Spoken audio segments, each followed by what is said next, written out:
नमस्कार, मी सुमित शंकर सावंत आणि तुम्ही पाहता TV9 मराठी न्यूज टॉप 9 या बुलेटिन मध्ये तुमचं स्वागत। सुरुवातीला अयोध्या सजलेली आहे, काही तास शिल्लक राहिलेले आहेत, तर त्या सगळ्या संदर्भात आपण टॉप 9 बातम्या बघूया।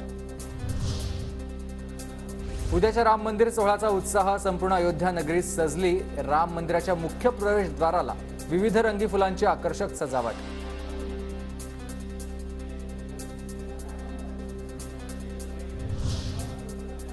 अयोध्येतील सोहळ्याला काही तास शिल्लक असताना शहराच्या सर्व सीमा सील, निमंत्रितांव्यतिरिक्त बाहेरील व्यक्तींना अयोध्येत प्रवेश बंदी।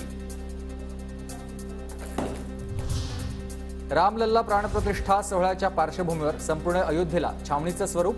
देशभरातून 6000हून अधिक VVIP अयोध्येत दाखल होणार। स्थानिक पोलिसांसोबतच राज्य राखीव दल आणि केंद्रीय बल अयोध्यानगरीमध्ये दाखल। राम मंदिर सोहळ्यासाठी अनेक सेलिब्रिटी अयोध्येत। अभिनेता रजनीकांतसह कंगना रनावत आणि रणदीप हुड्डा उद्या होणाऱ्या प्राणप्रतिष्ठा सोहळ्याला उपस्थित राहणार। राम मंदिर प्राणप्रतिष्ठा सोहळ्यासाठी क्रिकेटर अनिल कुंबळे अयोध्येत दाखल। सचिन तेंडुलकर, विराट कोहली, रोहित शर्मा, महेंद्रसिंग धोनी, सौरभ गांगुली राम मंदिर सोहळ्याला उपस्थित राहणार आहेत। उद्यापर्यंत अयोध्येत येणाऱ्या ट्रेन रद्द, तर अयोध्येतील शाळा कॉलेजला 23 तारखेपर्यंत सुट्टी जाहीर। रामलल्लाच्या प्राणप्रतिष्ठा सोहळ्याला उरलेत अवघे काही तास। उद्या दुपारी 12:20 सोहळ्याला सुरुवात। गर्भगृहात पंतप्रधान नरेंद्र मोदी, सरसंघचालक मोहन भागवत यांची प्रमुख उपस्थिती असेल।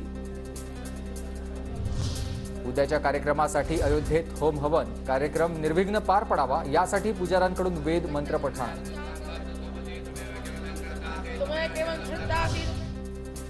अयोध्या सोहळ्यासाठी उत्तर प्रदेशच्या लखनौ विमानतळावर देखील सजावट करण्यात आली। विमानतळावर रोषणाई, बॅनर्स आणि पोस्टर्स, तर प्रवाशांच्या स्वागतासाठी रेड कार्पेटच्या घड्या।